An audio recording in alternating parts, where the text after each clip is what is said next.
ጤና ይስጥልን የተወደዳችሁ እንደምን አላችሁ? በኢትዮ አርሰናል ቻናል ላይ ተገኛላችሁ። በርከት ያሉ አዳዲስ ያልተሰሙ ጉዳዮችን አርሰናልን የተመለከቱ መረጃዎችን ብቻ የነገርናችሁ እንቆያለን።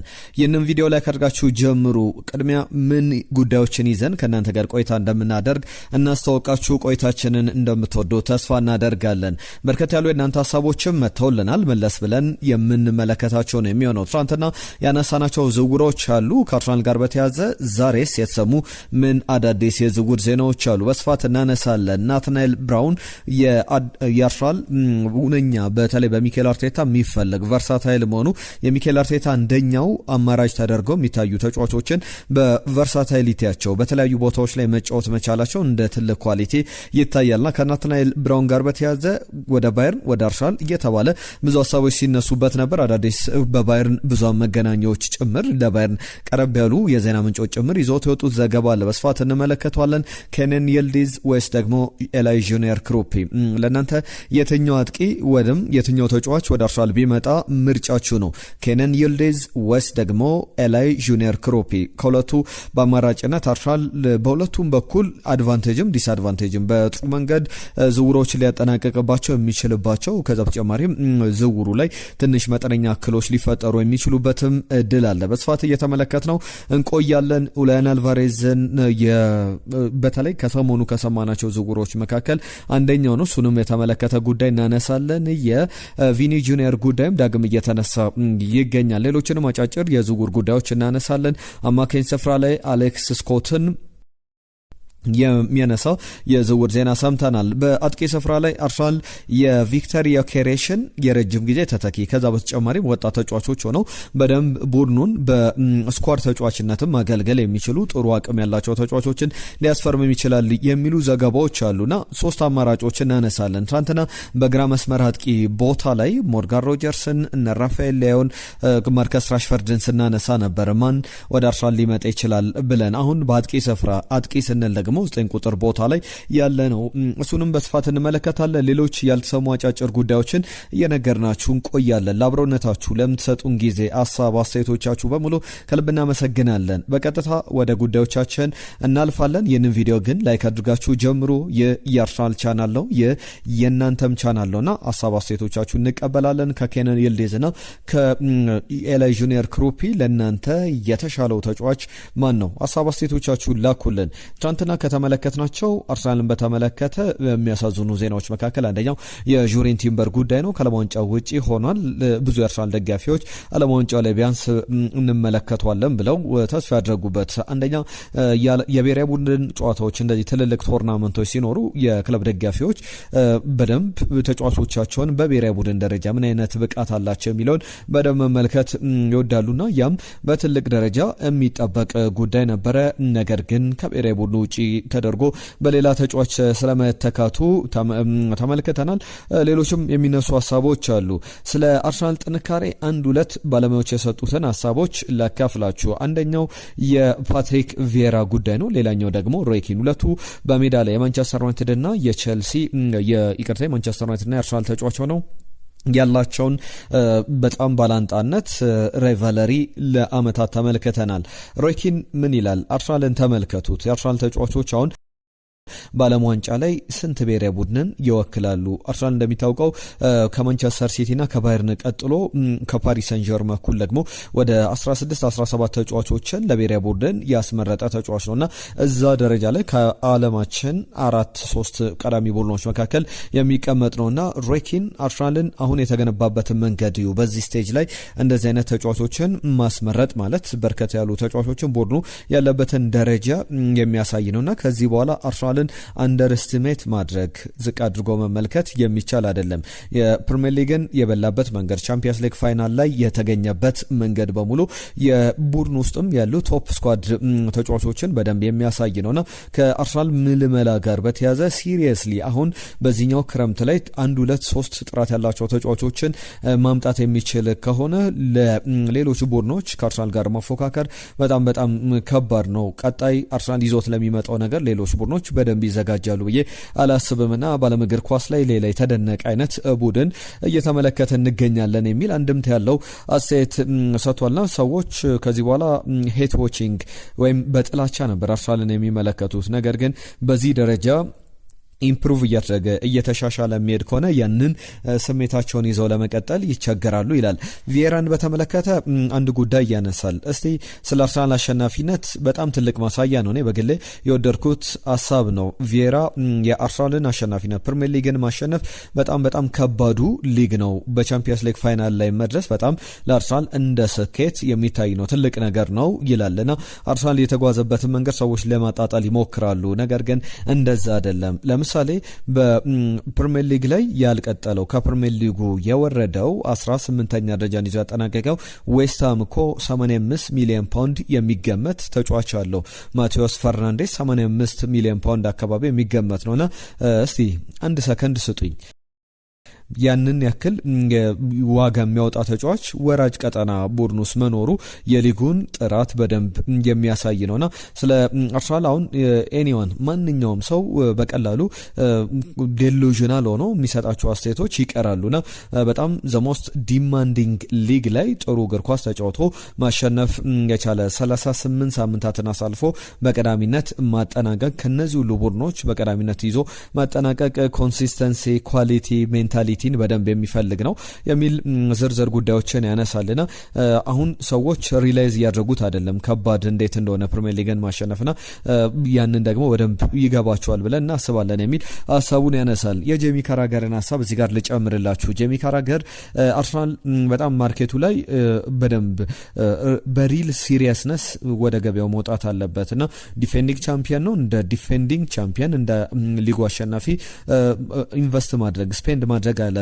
ገንዘቦችን ወጪ ማድረግ አለበት ነው በጣም ፌልባክ እንዳያደርግ እንዳይመለስ ወደ ቀደመው ነገር እንዳይመለስ ስትሬንግዝ እያደረገ እያጠናከረ ከዛ በተጨማሪ ከሌሎች ቡድኖችም ጋር ሌሎች ቡድኖች ተዘጋጅተው ነው የሚመጡት የበለጠ እሳቸውን አጠናክረው ነው የሚመጡት። ስለዚህ አርሰናልም ያንን ከግምት አስገብቶ በዛ ደረጃ መሄድ አለበት የሚል ሀሳቡን ያነሳል። ኤላጂነር ክሩፒ ወይስ ደግሞ ኬነን ይልዲዝ የእናንተን ሀሳቦች እየላካችሁልን አብራችሁን ቆዩ። ትናንትናም ያነሳናቸው ሀሳቦች ነበሩ፣ መልእክቶቻችሁ መጥተውልናል።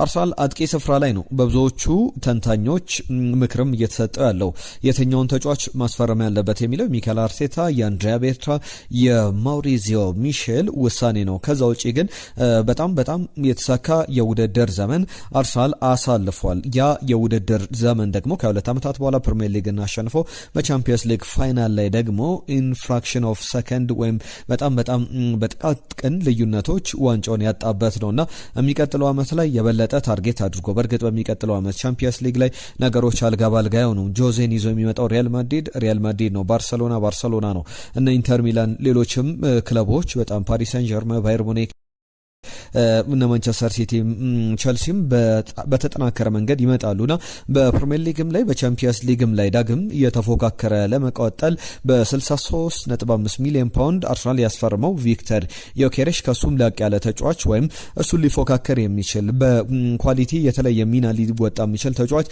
ያስፈልጓል የሚሉ ዘገባዎችን እየተመለከተ እንገኛለን። ወደ 21 ግቦችን አርሰናል በያዝነው የውድድር ዘመን አስቆጥሯል። ጥሩ ጅማሮ የሚባሉና የቪክተር ዮኬሬሽ ተተኪዎች እነማን ሊሆን ይችላሉ? ትናንትና በግራ መስመር ቦታ ላይ የቪክተር ዮኬሬሽን ተተኪ ዛሬ እንደምናነሳው ትናንትና በግራ መስመር ቦታ ላይ ትሮሳርድ፣ ጋብሪኤል ማርቲኔሊ ቢለቁ እነማን መተው ቡድኑን ሊረከቡ በኃላፊነት ደረጃ ሊጫወቱ ይችላሉ የሚለውን ስንመለከት ነበር። አሁን 3 አጥቂዎችን ላንሳላችሁ ከቪክተር ዮኬሬሽ ጋር እየተፎካከሩ የአርሰናልን ኬሪየራቸውን መጀመር የሚችሉ ወደ አርሰናል ቢመጡ ጥሩ ኳሊቲ ይጨምራሉ ተብሎ የሚጠቀሱ ተጫዋቾችን ነው የማነሳው። ኒኮሎ ትሮሶልዲ የክለብ ብሩክ ተጫዋች ነው። በጀርመን ብሔራዊ ቡድን በቤልጅየም ሊግ ላይ ይጫወታል። በጀርመን ብሔራዊ ቡድን ደግሞ ከዋናው ቡድን ዝቅ ብሎ ባሉ ደረጃዎች ላይ እየተጫወተ ያለ ለጣሊያንም መጫወት የሚችል አይነት ተጫዋች ነው። ከ21 ዓመት በታች ነው እድሜው፣ 21 ዓመቱ ላይ ይገኛልና በክለብ ብሩክ በቤልጅየም ሊግ በተጠናቀቀው የውድድር ዘመን የመጀመሪያ ሲዝኑ ነው 23 ግቦችን በሁሉም ውድድሮች ላይ አስቆጥሯል። ቁጥሩ ጥሩ የሚባል ነው። ቻምፒየንስ ሊግ ላይ ለምሳሌ ባርሰሎና ላይ አትሌቲኮ ደ ማድሪድ ላይ ያስቆጠራቸው ግቦች ይጠቀሳሉ። ጥሩ እድሜ ላይ ያለ ጥሩ ቁጥሮችም ያሉት ተጫዋች ነውና በባርሰሎና በኩል ግብ አስቆጥሯል እና አትሌቲኮ ማድሪድ ላይ ግብ አስቆጥሯል። ቻምፒየንስ ሊግ ላይ አጠቃላይ 4 ግቦችን ያስቆጠረ ነውና የጀርመናዊ በጣም ጥሩ አቅም ካላቸው ተጫዋቾች መካከል አንደኛው ነውና ጁሊያን ናግልስማን ሪል ስትራይከር ጥሩ እውነተኛ አጥቂ ነው ብለው ይገልጿልና 26 ሚሊዮን ፓውንድ አካባቢ የሚገመት ነው። ሌላኛው የክሪስቲያን ኮፋን ጉዳይ አንዳንድ ሰዎች ከሳሙኤል ኤቶ በበለጠ ኳሊቲዎች ያሉ ተጫዋች ብለው ይገልጹታል። ገና እድገቱ እዛ ደረጃ ላይ አልደረሰም። ክሪስቲያን ኮፋን በሌቨርኩሰን የሚገርም የውድድር ዘመንን አሳልፏል። በእርግጥ ቁጥሮቹ ሌሎች እንደማነሳቸው ስሞች አይደለም፣ እንደ ኒኮላ ትሮሶልዲም ጭምር እዛ ደረጃ ላይ የሚደርስ አይደለም። አጠቃላይ 5 ግቦችን አስቆጥሯል።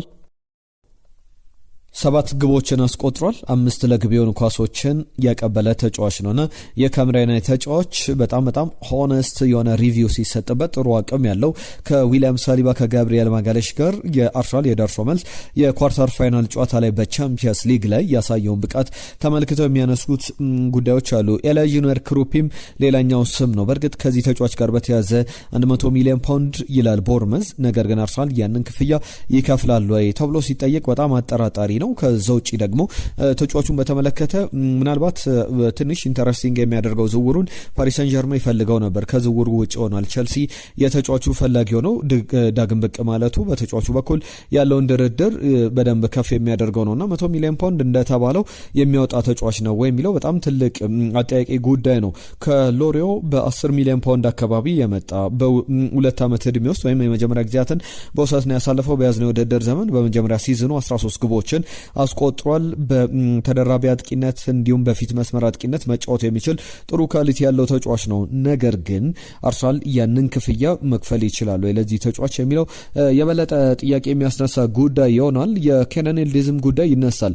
ከሁለቱ የተሻሉ አማራጭ ማን ነው ለሚለው ብዙዎች የእናንተ ምርጫ ላኩልን። ብዙዎች ኬነን ይልዲዝ ወይም ደግሞ ኤላጂኖር ክሩፒ በአማራጭነት መቀመጥ አለበት ይላሉ።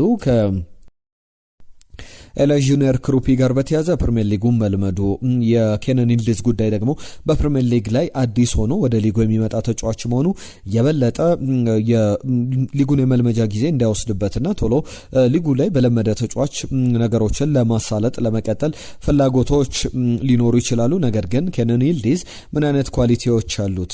ታክቲካል ኳሊቲው በጣም የሚገርም ነው። ክሬቲቪቲው ጥሩ ነው። ጎል ስኮሪንግ አቢሊቲው ደግሞ ግቦችን ከረጅም ርቀት ከፍጹም ቅጣት ምት ክልል ውጪ ማስቆጠር የሚችል አርሰናል ላይ የሌለ አይነት ኳሊቲ መጨመር የሚችል ተጫዋች ነውና እነዚህ ተጫዋቾች 3 አጥቂዎች በትልቅ ደረጃ በአርሰናል የሚፈለጉ በአማራጭነት አንዳቸው ሊቀላቀሉ የሚችሉ ተጫዋቾች ናቸው የሚሉ ዘገባዎች አሉ። ከናትናኤል ብራውን ጋር በተያዘ ከቀናት በፊት እኛም በዚሁ በኢትዮ አርሰናል ቻናል ላይ አርሰናል ጠባብ እድል ነው ያለው ከባየርን ሙኒክ ጋር ስምነት ላይ ደርሷል በግል ጥቅማ ጥቅም ጉዳዮች ላይ የሚሉ ዘገባዎችን ስናነሳ ነበር። ነገር ግን አሁን በባየርን ቀርብ ያሉ ብዙሃን መገናኛዎች እንደሚያሰሙት ዘገባ ከሆነ ባየርን ሙኒክ የተጫዋቹ ፍላጎት አለው። ነገር ግን ተጫዋቹ ደግሞ ከአርሰናል እዚህ ጋር መፈረም የሚፈልግበት የሚችልበት እድል ሊኖር ይችላል። 65 ሚሊዮን ዩሮ የተጫዋቹ የክፍያ ዋጋ ነው በተተመነው መሰረትና በጀርመኑ በኩል ፍራንክፉርት 65 ሚሊዮን ዩሮ ለናትናኤል ብራውን እፈልጋለሁ ይላል። እስከ 2030 ድረስ ውላለው። ያ ማለት ደግሞ ውሉን ነው ክለቦች የሚገዙት። እናም ትልቁ ጉዳይ በባየር ሙኒክ በኩል 65 ሚሊዮን ዩሮ ለናትናኤል ብራውን ለዚህ ወጣት ተጫዋች ያን ያክል ገንዘብ መክፈል አይፈልግም የሚሉ ዘገባዎችን ተመልክተናል። ከአርሰናል ጋር በተያያዘ እንደ ፉትቦል 365 ዘገባ የሚኬል አርቴታ ጉዳይ ይነሳል። ሚኬል አርቴታ ቪኒ ጁኒየርን ከሪያል ማድሪድ መምጣት ይፈልጋል። ብራዚላዊው የመስመር አጥቂ እስካሁን በሪያል ማድሪድ 1 ዓመት ውል ነው ቀሪ ያለውና እስካሁን ውሉንም አላራዘበም። ብዙ ጥያቄዎች የሚነሱበት አይነት ዝውውር ሊሆን ይችላልና በስፋት ወዴት ሊሄድ ይችላል በሚለው ጉዳይ ላይ የሚነሱ ሀሳቦች አሉ። አርሰናል ግን በተጫዋቹ ላይ ፍላጎት አለው። የዩሊያን አልቫሬዝ ጉዳይ በተለይ በዩሊያን አልቫሬዝ ጉዳይ ወኪሉ የሰጠው አስተያየት አነጋጋሪ ሆኖ አግኝተነዋል። በተለይ ወኪሉ ምንድን ያለው ዩሊያን አልቫሬዝን በተመለከተ ፈርናንዶ ኢልዳልጎ ይባላል፣ ዩሊያን አልቫሬዝ ወደ ሪያል ማድሪድ እየተባለ ይገኛል፣ ማንም እኛን ኮንታክት አላደረገንም ብሏል።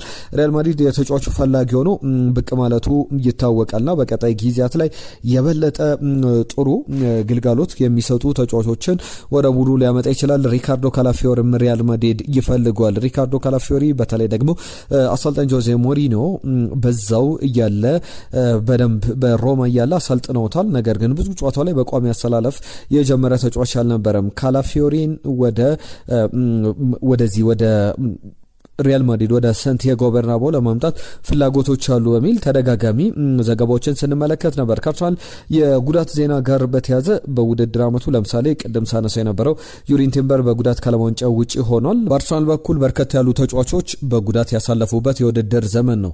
በአጠቃላይ አርሰናል 68 ጨዋታዎችን በፉክክር 63 ጨዋታዎችን በአጠቃላይ የፕሪሲዝን ቅድመ ውድድር ዘመን ዝግጅት ጨዋታዎችን ስንደማምር ወደ 68 ጨዋታዎችን አከናውኗል። በዚህ ሂደት ላይ ብዙ ጉዳቶችን ሲያስተናግድ ነበረ። ይህንን ሂደት በተመለከተ ዶክተር ኢቅባል የተባሉ አንድ ባለሙያ አሉ። ዘፈር ኢቅባል የ51 ዓመት የአርሰናል ሄድ ኦፍ የዚህ ሜዲካል ዲፓርትመንቱ ሄድ ናቸው፣ ወይም የሜዲካል ዲፓርትመንቱ የሕክምና ክፍሉ ኃላፊ ሆነው ሲያገለግሉ ነበርና ብዙ ሀሳቦች ሲሰጥበት የነበረ ጉዳይ ነው። እኚህም ባለሙያ አርሰናል ማሰናበቱን ይፋ አድርጓል። እሳቸውን በተመለከተ ከፊዚዮ አንዳለ ከዚህ ከስፔን የመጣ ከዲዝ አካባቢ የመጣ ጆኪን አሴዶ የተባለ የፊዚዮ ባለሙያ ነው። እሱ እንዳረጋገጠው የሕክምና ምርመራዎችን ለማድረግ እንዲሁም ደግሞ የእያንዳንዱን ሂደት ደግሞ ከተጫዋቾቹ ጋርም በተያዘ ለምንድነው ጉዳት ሲያስተናግዱ የሰነባበቱት ኤበረቺ ኤዜ፣ ማርቲን ኦዴጋርድ፣ ቡካዮ ሳካ፣ ቪክተር ዮኬሬሽ ምናልባት ዴክላን ራይስ እና ሉዊስ ስኬሊ ናቸው እንጂ ማርቲን ዙሜንዲም ጉዳት ያላስተናገዱ ሌሎች ተጫዋቾች ዊሊያም ሳሊባ፣ ገብርኤል ማርቲኔሊ፣ ዙቢሜንዲን በአነሳን ከአዲስ ፈራሚዎች መካከል ለምሳሌ ሌላኛው ሞስኬራ የተሻለ የውድድር ጊዜን አሳልፏል። ሌሎቹ ተጫዋቾች ግን በጥሩ መንገድ ጉዳትን ሲከላከሉ አልነበረም። በነበሩበትም አጠቃላይ ሂደት ጉዳታቸው በጣም እየከፋው ነው ተመልክተናልና እንደ አጠቃላይ በቀጣይ ሂደቶች ላይ ምን መወሰን አለበት የሚለውን ሲያጠና ነበር። በመጨረሻም ውሳኔያቸውን አሳውቋል። ዶክተር ኢቅባል ከአርሰናል ጋር ተለያይተዋል። ከረጅም ጊዜ በኋላ አዲስ የሕክምና ባለሙያ ወደ አርሰናል ይመጣል። ፌብሩዋሪ 2024 ላይ ነበር አርሰናልን የተቀላቀሉት። በጣም ጥሩ ግልጋሎት የሰጡት ባለሙያ ከአርሰናል ጋር ተለያይተዋል። አርሰናል ደግሞ የባለሙያ ለውጥ አድርጎ ምን ያክል የተሻሻለውን ቡድን እንመለከቷለን የሚለው ትልቅ ጥያቄ ሆኖ እናገኘዋለን። ከኮሎኝ አርሰናል የመስመር አጥቂውን ሰይድ ኤልማላን ለማስፈረም ፍላጎት አለው። የ19 ዓመት ተጫዋች ነው። በብዙ ክለቦች ኮንሲደር የሚደረግ ቶፕ ታርጌት ከሚባሉ መካከል ነውና ሰይድ ኤልማላን በተመለከተ ፍላጎቶች አሉት። የአሌክስ ስኮትም ጉዳይ ይነሳል። አሌክስ ስኮትን በተመለከተ በቦርመዝ የውድድር ዓመቱ በጥሩ ነገር የተጠናቀቀ ጥሩ አገልግሎት የሰጠ ተጫዋች ነውና ጎልድ ብሪጅ ኤፍሲ የተባለ የዜና ምንጭ አለ። የዚህ በጣም ታዋቂ ዩቲዩበር ነውና ያነሳቸው ጉዳዮች አሉ። ከአሌክስ ስኮት ጋር በተያዘ ወደ አርሰናል ሊሄድ የሚችልበት በቻምፒየንስ ሊግ እግር ኳስ ላይ መሳተፍ መጫወት ይፈልጋልና በዚህ እድሜው ላይ ብቃቱን በደንብ ማሳየት እንደሚፈልግ የሚያሳዩ ዘገባዎችን እየተመለከተን እንገኛለን። ሌላኛው የአርሰናል ጉዳይ በፕሪሚየር ሊግ ላይ በ2026/27 የውድድር ዘመን አዳዲስ የሚሻሻሉ ጎች አሉ። በደንብ ፕሪፈር ተደርገው ለምሳሌ ሰዓት መግደል ለማስቀረት የግብ ጠባቂዎች ረጅም ደቂቃ የሚወስዱ ከሆነ የማዕዘን ምት ለተቃራኒ ቡድን እንዲሰጥ ተብሎ የተቀመጠ መስፈርት አለ። አብዛኞቹ ጎች ዓለም ዋንጫ ላይ የሚተገበሩ ናቸው። ከዛ ውጪ ደግሞ በዚህ በእጁር ወራ ላይም ተመሳሳይ ሰዓት የሚገሉ ከሆነ ለተቃራኒ የእጁር ወራው እንዲሰጥ፣ ሌሎች መስፈርቶችም ግን የተቀመጡለት ውድድር አይመስልም። ብዙ የሚያጋልጡ ነገሮች ያሉት። ከዛ በተጨማሪ ተጫዋቾችም ነገሩን ሕጉን እስኪለምዱ ድረስ ጊዜ ሊወስድባቸው እንደሚችል የሚያሳይ ነው። ነገር ግን አዲሱ ሕግን ተተግብሮ በደንብ እንመለከተዋለን ተብሎ ይጠበቃል። አዳዲስ ነገሮችን በደንብ እንጠብቅበታለን። እነዚህ ከአርሰናል ጋር በተያዘ በዋነኝነት እየተነሱ ያሉ ጉዳዮች ናቸው። ቅድም መግቢያ ላይ የእናንተን ሀሳቦች ወደ በኋላ ላይ እናስተናግዳለን ስል ነበረ። ዘራይ ከካልጋሪ ካናዳ ፖለቲካን ሽፋን በማድረግ ንጹሃን ላይ የሚደረገው ግድያ ይቆም፣ ከትራንት ወደ አርሲ ላይ ሰማዕት ለሆኑ ንጹሃንም የክርስትና እምነት ተከታዮችም ላይ የደረሰውን አሰቃቂ ግድያ ድምጹን ናቸው በሚል የላኩትን መልእክት ስላቀረባችሁልኝ ከልብ አመሰግናለሁ ብሏል። እናመሰግናለን። ጀማል አህመድ ሰላም፣ እንዴት ናችሁ? እኔ የሚያመኝ ነገር ቢኖር አንድ ተጫዋች ክለቡን በፍቅር እየወደደ ሲሸጥ በጣም አዝናለሁና ኗኔሪም ቢቆይ ደስተኛ ነኝ። ስለ ኤንካፒ ከ10-8 ይገባዋል። በተረፈ አስደሳች የዝውውር ወቅት ያደርግልን፣ መድፈኞቹ ስኬታማ ጊዜ እንዲያሳልፉ ያደርግልን ብሏል። እናመሰግናለን። ሞሐመድ ራሽፎርድ አስፈላጊ ነው ብዬ አላምንም በአርሰናል ቤት ብሎናል። ሳሙኤል አድማሱ የጻፈልን መልእክት አለ። ለፒየሮ ኤንካፒ 10/10 ይገባዋል ብሎናል። ኤርዲ አሳፋ የተባለ አድማጫችን ራሽፎርድ አያስፈልግም፣ ከሱ ይልቅ በብዙ መልኩ ትሮሳርድ የበለጠ በአርሰናል ቢቆይ ይሻላል የሚል መልእክቱን ልኮልናል። በእምነት ትብለጥ የጻፈልን መልእክት አለ። እመኑኝ ትሮሳርድ ይጠቅመናል፣ በአርሰናል ቤት ከለቀቀ በጣም ትልቅ ስህተት ነው የሚሆነው ብሎናል። የሱፍ መሐመድ በተለይ ከ10-8 ለፒየሮ ኤንካፒ እንደሚሰጠው ነግሮናል። አሳፋ ከ10-10 እንዲሁም ደግሞ ዳዊቶም 198 ብሎ ልኮልናል። ግልጽ አይደለም ከምን ጋር ሐሳብና ያይዘ እንደላከልን አልገባንምና አሰፋ 10/10 ብሎ ያስቀመጠው ነው። ሳሙኤል አድማሱ ሞርጋን ሮጀርስ ለአርሰናል የተሻለው ተጫዋች ነው ብሎናል። ተውፊቅ ያኬሬ ሰላም ቤተሰቦች፣ እኔ ቶሎ ቢጨርስ በዝውውሩ ደስ የሚለኝ አርሰናል ቶሎ የሚያስፈርማቸው ተጫዋቾችን ነውና ያካለው ነገር በጣም ከባድ ሊሆን ይችላል የሚል አይነት አንድምታ አለው። ኗኔሪም አያስፈልግም፣ መሸጥ አለበት፣ ቶሎ መልቀቅ አለበት ብሎናል። ክፍሌ ከጎፋ የጻፈልን መልእክት አለ። ከጎፋ ሳውላ ለኢንካፒ 7.8 ሰጧለው ብሎናል። ሁሴን ለምታቀርቡት ዜና እናመሰግናለን። እንደ ሀሳብ ግን ሊያንድሮ ትሮሳርድ ላይ ምንም አይነት መቸኮል አያስፈልግም። ትልቅ ማጂክ ሞመንቶችን መፍጠር የሚችል ብቸኛው ተጫዋች ነውና በጣም የገረመኝ ደግሞ የሚካ ጎርሰ ቁጥር ነው። ባላውቀውም እሱ ትክክለኛ የማርሴሊ ተጫዋች ወይም ተተኪ መሆን ይችላል። ነገር ግን ከዚህ የተሻለ ተጫዋች፣ አቅም ያለው ሱፐርስታር ተጫዋች አርሰናል ያስፈልገዋል የሚል የቶናሊ ዝውውርን አካል ሊያደርጉት ይችላሉ ኤታን ኗኔሪን በተመለከተም ብሎ የጻፈልን መልእክት አለ። ሰይፈዲን ኢንካፔ 10 ይገባዋል፣ ጀግና ተጫዋች ነው ብሎናል። ኗኔሪ ቢሸጥ ደስ ይለኛል፣ ገና በዚህ እድሜው ጧብሎ ከፈነዳ አስቸጋሪ ነው። ስለዚህም ቢሸጥና እንደ ስኬሊ ወይ ድምጹን አጥፍቶ መጫወት አለበት። ትሮሳርድ ደግሞ በእርሱ ምትክ ከአርሰናል ተጫዋች ሳያስፈርም መሸጥ የለበትም። ከአርሰናል ጋር በተያዘ በዚህ ዓመት መጨረሻ ሰዓት ተቀይሮ ሲገባም ያሳየውን ለውጦች ተመልክተናል። ራሽፎርድ ጥሩ ተጫዋች ነው፣ በሊጉም ልምድ ያለው ነው። ነገር ግን የባርሴሎና ዝውውር ጥሩ ነበረ ብሎናል። ባርኮላ ጥሩ ተጫዋች ቢሆንም የፕሪሚየር ሊጉን ልምድና ጊዜ የሚያስፈልገው ተጫዋች ሊሆን ይችላል የሚል ሀሳቡን የላከልን ተካልኝ የተባለ አድማጫችን ነው። የዘተራ አድማጫችን መሳይ ሞርጋን ሮጀርስ፣ ጋብሪኤል ማርሴሊ ሞርጋን ሮጀርስ በጣም ጥሩ ዝውውር ነው ብሎናል። ጋብሪኤል ማርሴሊ ቆይቶ እንዲሁም ደግሞ ትሮሳርድ ቢሸጥ የተሻለ ይመስለኛል የሚል መልእክቱን ልኮልናል። ተውፊቅ ያኬሬሽ የምለው ይህን ጀርሚ ሞንጋ የተባለ ተጫዋች አርሰናል በገና ወጣት ሆኖ ገንዘብ ከፍሎ ሊያስፈርመው ነው ወይ የሚል ጥያቄ አቅርቧል። አዎ በጣም እስከ 10 ሚሊዮን ፓውንድ ድረስ የሚገመት የወደፊቱ የኦዝማን ዴምቤሌ ተተኪ ይሆናል ተብሎ የሚጠበቅ አይነት ተጫዋች ነው።